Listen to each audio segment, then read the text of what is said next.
We want to show you how to quantify your journey from not enough money to lots of money, or from sickness, arthritis in your hips, to feeling wonderful, or from a relationship that isn't working to one that is fabulous in all ways, or to a business enterprise that you can't get off the ground to one that is functioning so powerfully that thousands are employed and millions are benefiting. In other words, we want you to quantify your journeys between where you are and where you want to be.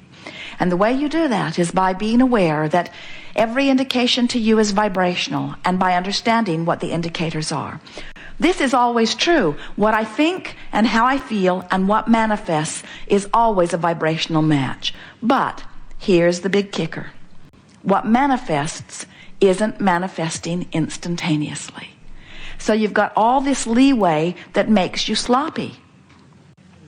If you thought a negative thought and a brick would fall on your head every time, you'd clean up your thinking.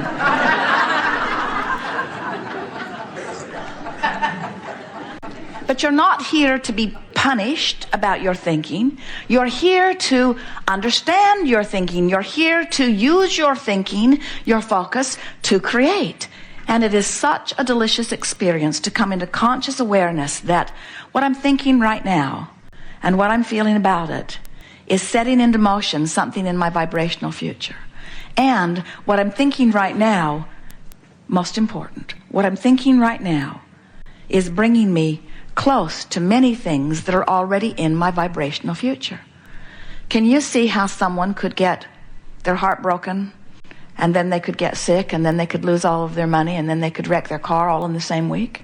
In other words, it's easy to understand how they get focused in that place of despair, and then the only thoughts that they have access to are thoughts like that, and so they just beat the drum of it, beat the drum of it, beat the drum of it. And if they've been doing it for a while, then their vibrational escrow is full of all that kind of stuff, and in a very short period of time, they begin manifesting the results of how they've been feeling, you see. So we don't want you to be afraid of your vibrational escrow. It's full of wonderful things, too. But we want you to be aware of what you're doing vibrationally, because we want you to know which way you're going along this journey. We want you to know when you're headed toward what you want or when you're headed away from what you want. You can tell by the way you feel whether you're moving toward what you want or whether you are moving in opposition to what you want. That's what your guidance system is all about. You understand that, don't you? Never again will you ever feel negative emotion and not know what it means. So just stop and laugh, and most of all, make peace with where you are. That's the most important thing that we want you to leave this room with today.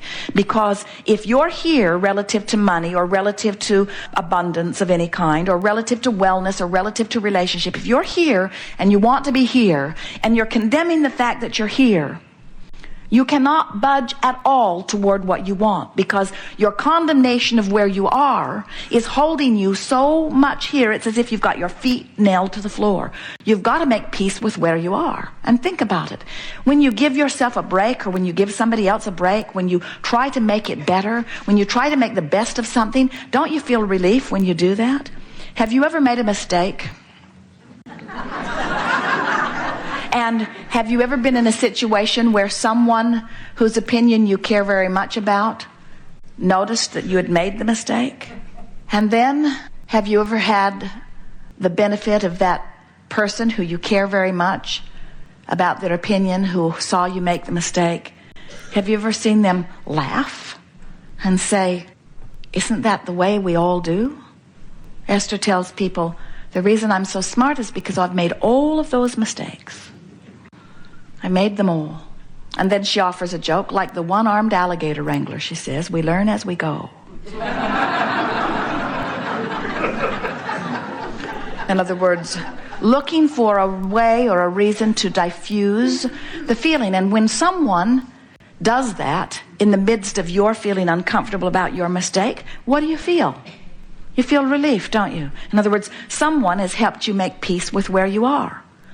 When you try to make the best of something, you move closer into vibrational alignment with what you want. When you try to make the worst of it, you're moving in opposition. So why does anybody make the worst of it? Why do you make the worst of something? Well, you make the worst of it because every fiber of your being knows that things are supposed to go well for you. And when they're not going well, you're sort of freaking out because you know it is supposed to be better. And you've also had so many people say, now why did you do that? And so you've gotten in this habit of explaining. Because most of the people around you don't really remember about this vibrational stuff. Most of the people around you are living very conditional love. They tell you, I live unconditional love, but they don't. What they're living is, when I see that condition, I feel good, so I'll vote for that. When I see that condition, I feel bad, so I'll vote against that. We'll do everything in our power to get that away from us. And we say, that's very conditional love. That's saying, change the condition so that I can have a better feeling response to the condition. And it never works. It never ever works, because when you're looking at the condition that needs to be changed, you're activating the condition that needs to be changed in you, and you are becoming more of the problem that you're wanting to solve. That's why terrorism is becoming more. In other words, you just cannot kill everybody that doesn't agree with you. You can't do it. You'll kill enough of them, and pretty soon you'll be down to the nitty-gritty that is just you guys, and you'll start disagreeing with each other.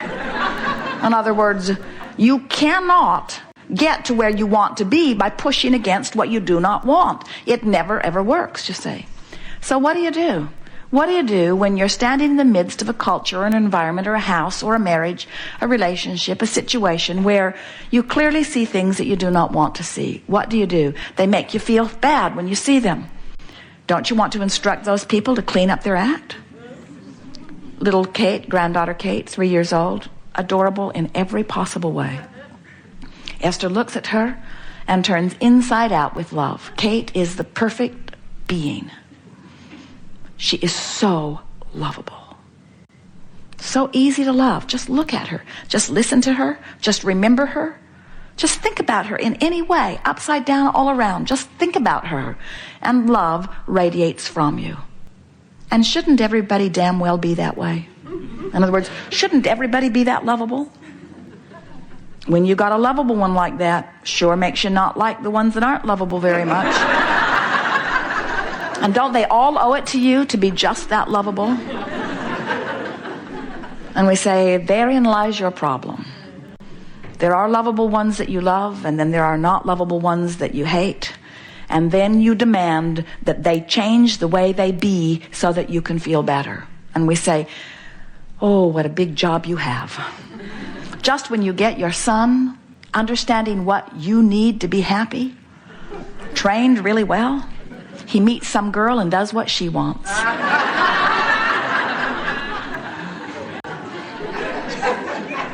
And if your happiness depends upon anybody else performing in any way to please you, it's no wonder you feel out of control, because they're all selfishly oriented too. One of the most humorous things we ever hear is when a very selfish one says to you, don't do that, you selfish one. And what they mean is, don't satisfy your selfishness, satisfy mine. And you just got to wonder, who gets to decide whose selfishness gets to be satisfied? And we say, Source has decided long ago. Everyone gets to have their selfishness satisfied. Every perspective of self is of paramount importance to Source. And when you are in alignment with your own desire, your world will be perfect. When you think about it, if every point of consciousness standing in every situation were preferring something, and Source was answering every preference, then wouldn't the whole be better off? So how is it that you got in competition with one another? How is it that you came to believe that if he gets what he wants, somehow I'm deprived of what I want? Why do you put yourself in competition for the same prize when the resources are infinite? In fact, the resources expand exponentially to the percentage or the perfection of your desire. When you want it, if this time-space reality has given you the facility to desire it, to identify it, to want it, this time-space reality has the facilities to provide it for you in manifestation. You couldn't want it if it wasn't possible to get it, you see. So when you understand that you are not in competition for any resources at all, you never say, well, I have been well for the last 10 years, 20 years, 30 years. I've been well for as long as I can remember. So I'm going to be sick for the next 10 years and allow some poor sick person to have my share of wellness. You don't do that, do you? Why not? because you don't see the relationship between your receiving of the wellness and their not receiving of it. You don't think you're sucking up the wellness. And yet, relative to abundance or money, you often think that the rich guy's getting more than his fair share. So you want to chop up the pie and distribute it evenly, only to discover that it all ends up back in his pile again really soon. So you divide it all up and spread it all out evenly again, and it all ends up over in his pile again very soon. And you say, what's going on? I must not be worthy. And we say, no, you're just beating the drum of not enough money. He's beating the drum, money comes easily to me. He's beating the drum that says, they can't take it away from me as fast as I can earn it. He's beating the drum that says, this is an abundant universe and all good things come to me. And it's fun to figure out how to let it in. And I'm not taking score of my well-being by my money. I'm taking score of my well-being by how good I feel, and this is really fun. I'm really enjoying the money flowing into my experience. It's a poor guy over here saying, you've got all the money, you've got all the money. How come you've got all the money? Why do you think he's got all the money? You get a few billion people complaining that he's got all the money. Sure, he's going to get all the money. In other words, the things you vote most against, you're really voting for the other side.